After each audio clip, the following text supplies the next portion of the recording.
Chairman P T I کی اٹک سے Adiala jail منتقلی کی درخواست پر اہم پیش رفت، عدالت نے فیصلہ محفوظ ہونے کے بعد کیس دوبارہ سماعت کے لیے مقرر کر دیا۔ چیئرمین پی ٹی آئی کی درخواست 25 ستمبر کو دوبارہ سماعت کے لیے مقرر۔ اسلام آباد ہائی کورٹ کے چیف جسٹس عامر فاروق درخواست پر سماعت کریں گے۔ اس حوالے سے مزید تفصیلات جانتے ہیں نمائندہ اے بی این نیوز زمان مغل سے۔ جی زمان، آگاہ کیجیے گا۔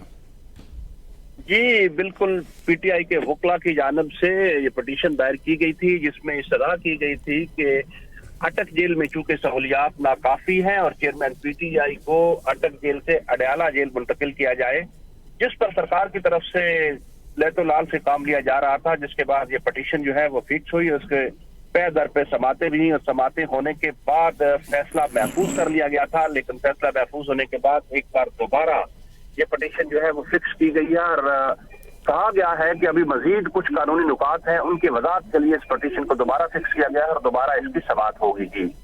جی ٹھیک، بہت شکریہ۔ زمان مغل اس حوالے سے آگاہ کر رہے تھے۔